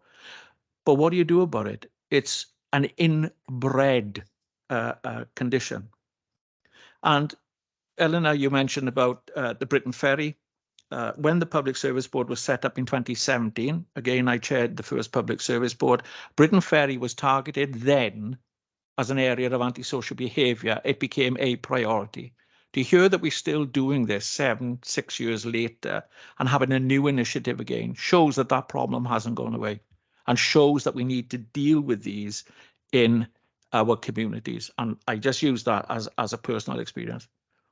I wonder whether on occasions we are just using sticking plasters. We're not dealing with what's going on in our communities. And until we have proper resources, human and financial, until we have enough to be able to deal with these and meaningfully deal with these, we are never going to solve this because priorities will change, new priorities will come on, driven by data. And I'm sorry, but I don't believe that we should be driven by data. We should be driven by the needs of our community and listen to our community. And Alwyn, I'm going to come back to the Let's Talk campaign. We are not listening to our communities. We are not listening to our community representatives. And those surveys that we're undertaking are too narrow in focus because the ones that will respond will always respond. The silent majority are the ones that we need to listen to. Thank you, Chair. Thank you, Councillor Jones. We'll go in order of requests to speak. And we're going to go with Charlotte Goldsworthy, please. Well, I'm going to be quite short on this one because, in fairness, Rob have said a lot of what I was going to say, especially on the PSB. Obviously, that was explained really good, and it was important the way in which it was said by Barry yesterday. And I just want to congratulate everyone who obviously arranged yesterday's because I found it really, really good. And I know that councillors who did actually turn up also enjoyed it, and I would have just liked to have seen a lot more councillors there, to be honest, because it is key issues that come to us as councillors day in, day out of antisocial behaviour in our communities. The ASB, I find, is that I had an incident last night, and it was basically, as Rob said, letter 1, letter 2, letter 3. And as I said yesterday, lots of them laugh at them and put them as certificates on their walls. They think it's great to have one. Whereas yesterday, when obviously 83-year-old residents of mine are egged by the same ones who are in the system, but no one, the police, social services, nothing have done anything to do anything about them, and they know that they can get away with anything. I actually went round there yesterday and got them and took them to actually apologise to the resident, along with his mother. And, you know, the police hadn't even got there by that time. They were aware of it, but they hadn't got out there. Now, that had been resolved by traditional respect in a community and using the parent and them direct, dealing with it. Not this letter 1, letter 2, because in the time that all them letters go out, they could have egged that person every single day for 4, 5, 6 weeks. That's not acceptable. You know, they know their rights, and they're 12 years old better than anyone. Our system has got nothing. Oh, how can I say which is the politically correct word? I don't know. That basically they don't have respect for anyone, because it's too much of everything in their favour than obviously protecting the public, who are the law-abiding citizens. So, you know, I think the future could be an uprising of the residents coming back, because our systems are failing in that sense. The police themselves, PCSOs, all of them also know, when you speak to a lot of them, they haven't got the powers themselves to do anything. And when you've got children basically laughing and joking at them, and they're trying to catch them, and it's like, it's disgraceful. But again, that is what it's up to. I think it's demoralising myself anyway. But again, well done for yesterday, Eleanor and the team, and Claire. It was a great morning. Thank you for that, Councillor Goldsworthy. Next is Councillor Reynolds, then we go to Councillor Patterson in the chamber. Thank you. Thank you. I'm going to come in now because I think it's just, there is so much to say about all of this. And it's said, as Gaynor and others will know, with a long-term understanding of some of these things in the community.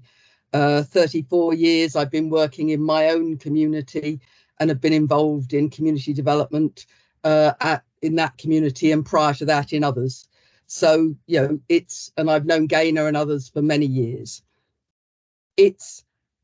And I understand the circumstances, and I can only praise the work that people are trying to do, that our presenters today, our officers, etc. There's amazing work going on, but the feeling, and others have said this, it's what we're doing is top down. What we're doing is not empowering people. We can't do unto and enable communities to thrive. We have to involve, engage, empower people, and give ownership to them of what is happening in their communities, if they are to thrive and have sustainable long-term, development and resilience within those communities. That's hard, and that requires a very different way of working. So what we do now, and I understand the circumstances, we're short of money yet again. We've got difficulties in getting the funding, so we treat the symptoms. And that, from the workshop yesterday, one of the things that came across to me very, very clearly was, if you've committed antisocial behaviour and you get to a level where you are then referred to the youth offenders team, then you get to do things which will engage you and develop you and take you forward and enable you to thrive. But if you haven't done that, and you're an ordinary member of the community struggling and perhaps working at, starting to commit at that lower level, then you don't get that support. We haven't got a well-funded youth service. We haven't got clubs everywhere. We haven't got the hangout everywhere. And I do praise that model. It's something that in our own community we have done, having listened to youngsters, from about 8 years ago. So it is a model that works, and working with them and enabling them, they will, come and engage, and they will come to trust people and develop and move forward. it is the way to go, but it's not easy to do. And because it's not a statutory service, we haven't got the money to do it. We should acknowledge that in what we're doing. It's what Councillor Paddison said. We cannot keep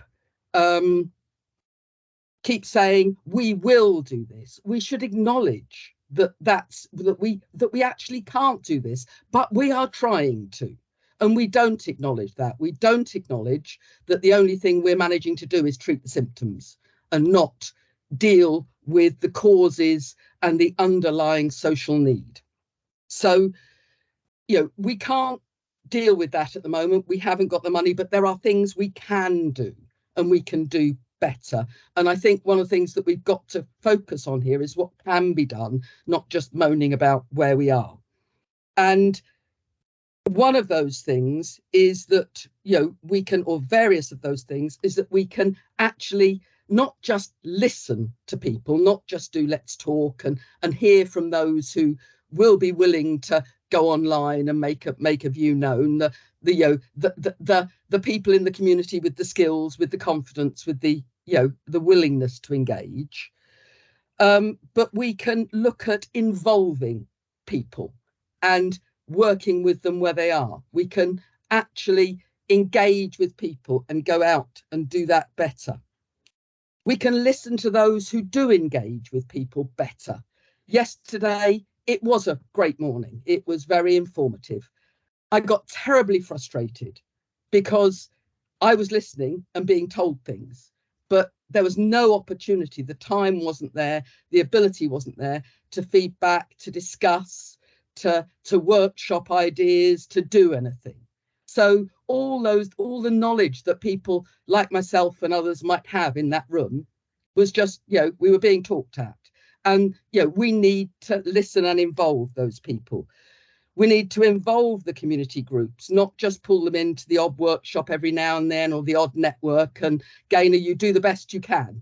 But it's not enough. We need to engage them and really work at tackling those, have working groups that really push forward. There are work streams set up, but I've yet to be contacted about the one that I put my name forward for. So we need to involve those people and involve people who care and know, including the LACs, youth workers, community workers in the community working for organisations, PCSOs, and us as councillors. We're on the ground daily, going into people's homes, dealing with the problems of poverty, antisocial behaviour, criminality, etc. in our community. And we've seen a reduction in the scale of scrutiny and our ability to engage with policy in the last year. We've seen, we need to have more of the use of task and finish groups that engage councillors and enable us to bring in other people to talk and debate and develop policy, not just receive papers, receive strategy documents. We need to be able to workshop some of these things, and a little bit of that is happening. I was very interested on the social impact bonds that have just come forward from the social services scrutiny. The document talks about duplication of services and the need for partnership and the need for collaboration, etc. But we continue, despite the work that was done and seems to have been shelved on the asset-based approach before the pandemic and the community assessments of what was out there that have been done by LACs and others, we continue to get organisations and bodies and agencies to compete for funding. We continue to say, oh, that's not my avenue. Yes, there's fly tipping, but what about illegal tip operation? Oh, well, councillor, sorry, that's the Environment Agency. No, I can't help you with that. We can do that better. We can engage better and resolve that duplication. If we constantly ask people to compete for funds and resources, then we will get duplication, we will get competition, we won't get partnership, and we won't get collaboration. There's a small amount of money, £75,000 to £90,000 put aside for third sector organisations whose services are under strain. We will all be going in there. All sorts of third sector organisations will be going in and competing desperately for that, because everybody's services are under strain. And will be, and that's not a good way to work, because it puts one against the other rather than saying, what can you do to work with them and make this better in your communities? We can look at community commissioning. We talked about doing that. We talked about commissioning services from community organisations rather than just giving grants, properly commissioning. And it sort of stutters every time we go there. We should look at that and how that can go forward. We should be spending resources in our communities to meet the need, not on central people to document strategies or preserving jobs, and making sure that the skills that we have in the people who are leading programmes, and I'm not disparaging any of the skills I see in front of me today, and the people I see in front of me today, but there are occasions I've come across when there are people leading programmes who don't have the background knowledge or skills to actually understand what it is they're dealing with in this authority. So we need to resolve that. We need to make sure that they're there, and they do. So there are things we can do. We can work better at doing this without spending more money. We just need to stop and think about it, and not run huge let's talk campaigns, but actually work out who we can talk to and how we can talk to those communities. Thanks. Many thanks for that, Councillor Reynolds. Now we're going to go to Councillor Patterson in the chamber. Thank you. Thank you very much, Chair. Yeah, what the police need to understand is that they have lost the public's confidence. I've said this again and again and again. Every time, I'm going to keep saying it until they start listening.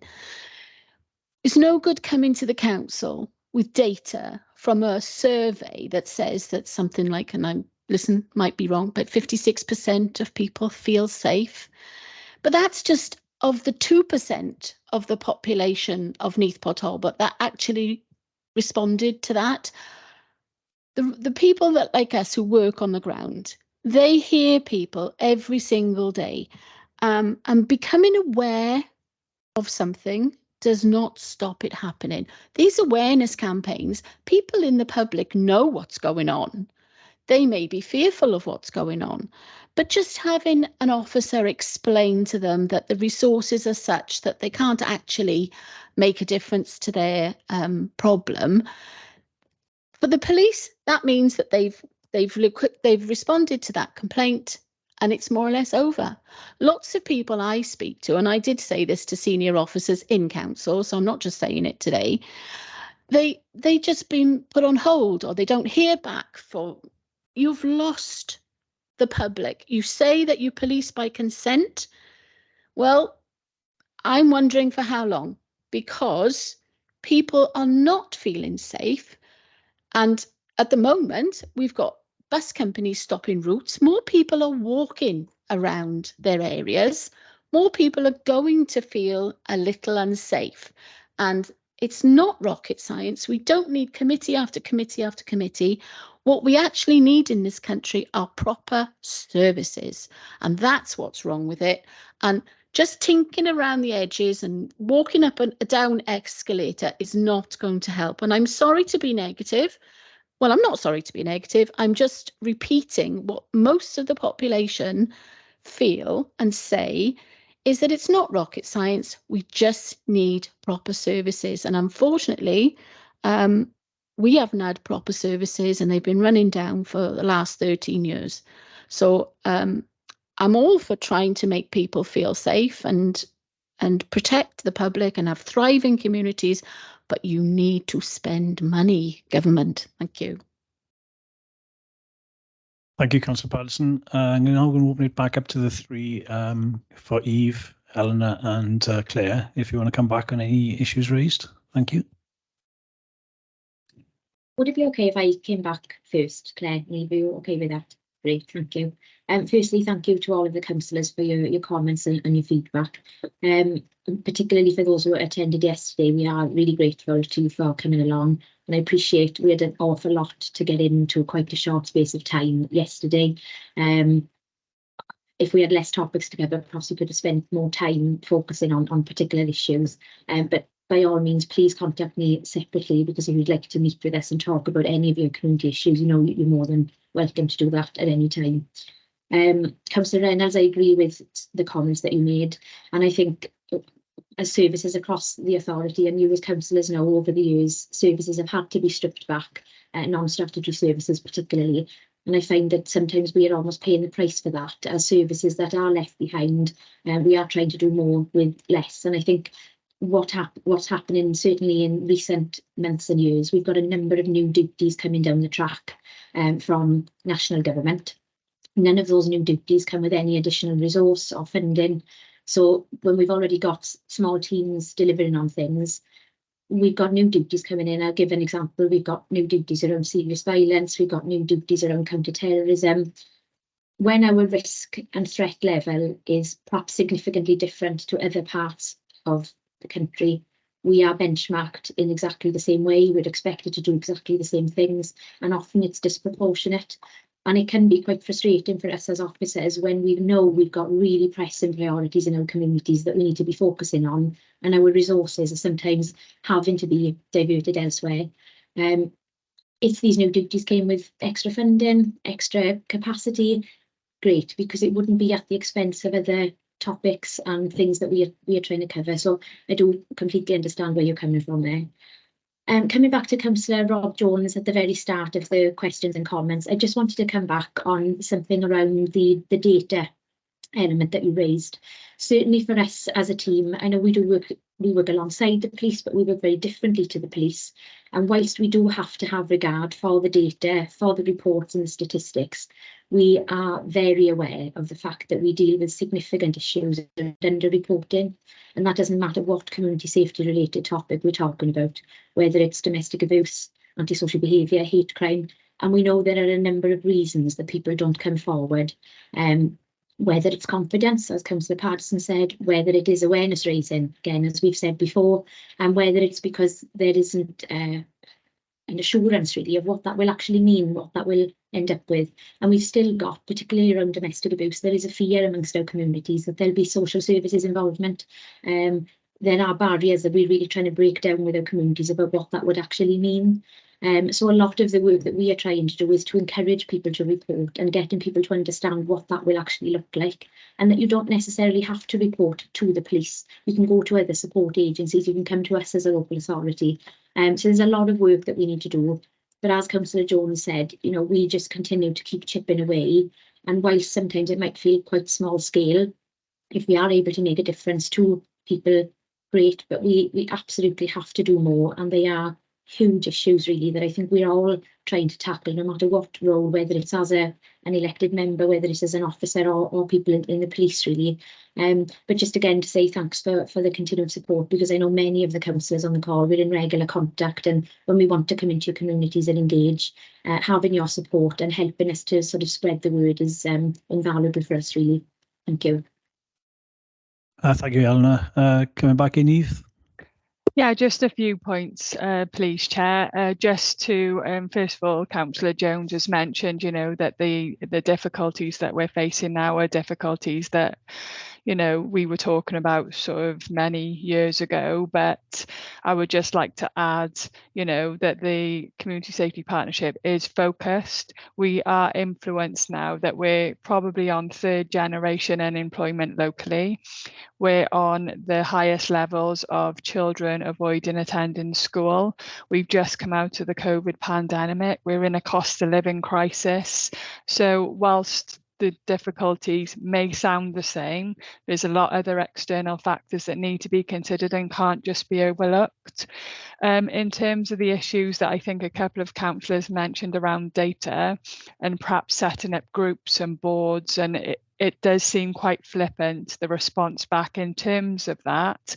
However, what we have to realise is as a partnership, as you've seen today, we rely often on funding. And without the data, without the figures, this funding won't be available to us. These groups need to be structured. The meetings need to be minuted. We need to prove ourselves constantly, as I'm sure this group is fully aware, to be able to enable funding to influence us as a partnership and how we use that to make the community better. And I'd also like to say about some of the comments that was latterly made about the police and trust and confidence. This is a wider issue. This is much bigger than just the police. For example, I'm sure that we've heard about right care, right person. And whilst I have officers only last weekend, myself working, where I've got officers in health establishments dealing with persons that are in mental health crisis, they can't be in the community dealing with antisocial behaviour. So this is a far wider problem than just people don't have trust and confidence in the police because we're not visible and we're not in our communities. So as an organisation, policing and nationally, we're looking at this right care, right person, but that will be a wholesome multi-agency approach that is required to ensure that we are able to focus on the issues that impact our community, and we're the right people to be looking at these issues from an agency perspective. Thank you. Thank you very much for that, Eve. Just an observation from myself for yourself, Eleanor. I didn't think that yesterday's workshop was long enough, really. As Councillor Reynolds alluded to say, that we needed time to speak to the partners and to the officers in situ that were there yesterday. There was quite a few concerns that we wanted to raise to nip it in the bud as such, rather than it developing into something seriousness. But yeah, I'd like to suggest that if we do have these workshops again, is to increase the times at stations. 10 minutes, I don't think was enough. Thank you very much. Thank you, Chair. Yes, we note that and take it back. As I said, we had quite a prescribed agenda from the Police and Crime Commissioner about the topics that we needed to cover yesterday. And we were advised that for an all-member seminar, we could only have 2.5 hours. So if we can make arrangements with the committee section, perhaps for another event or similar, when we cover other community safety topics, which I know the Deputy Leader spoke about yesterday, particularly hate crime, as we mentioned earlier, counter-terrorism. There's other topics that we'd want to cover with members. Perhaps if we could look at an extended agenda with more time at each workshop to allow that meaningful discussion, really. And as you said, to be able to raise particular issues that your constituents may have, etc. We could allow some time for that opportunity. So thank you for the feedback. We take that on board. Thank you very much, Eleanor. There are no more further questions in the. Oh, sorry, Councillor Jones in the chamber. Yeah, thank you. I'd like to make it clear there was no criticism in relation to either the police or our own community safety team in relation to any of the comments I said, but particularly around about the data. In order to get funding, you have to provide data as a base level to see where you've improved, if you haven't improved, and the targets that you've met when you write the bid. Now, that's great. And when the money runs out, what happens to the target that you were trying to achieve? That's the point I was making, that data will drive target setting by finance and human resources. So you basically tick a box, and we are being data driven more and more and more. Third sector have to be data driven in relation to get further grant money, or what they'll do above and beyond what the council provides on a statutory basis. And that's the point that Sonia was making. We need to work collaboratively to make sure that we're using the best resources and the data that's available, so we're not cross-party fighting against one another. So that's the point I was trying to make as far as data is concerned. And as I said, having been there at the sharp end, I fully understand what issues the police are up against and how they know to achieve extra funds and money. Same with the third sector, what they are trying to achieve, working in partnership with others. And unless we can genuinely work in partnership, we will always compete against one another. You know, I had a meeting with a 106 community fund recently, and the third sector was competing against the council to deliver the third sector funding on the 106 money. And it all came down to percentages of what each one would charge and where they would go. Now, is that right in a society that we are competing for the same pot of money to deliver the same product? And that's where, as I said earlier, £1,000 to one charity is a lifeline. £1 million to a community is a big pot of money. So that's the point I was trying to make. Data will drive finance and human resources, but it has to be meaningful working in that partnership, not specifically for that organisation. Thank you, Chair. Thank you, Councillor Jones. No questions from the officers. They're not online. So members, the recommendation is on page 10 of the report. We note the information provided on the progress being made by the Public Services Board on delivering Wellbeing Objective 2. All our communities will be thriving and sustainable. Thank you. So moving on to agenda item 5 for urgent items. There are no urgent items and there are no further items. So that ends the business for today. Thank you for attending. Safe journey home to everyone that's attended in the chamber, and at home, enjoy the rest of your Friday the 13th. Thank you very much. Bye. Thank you. Bye.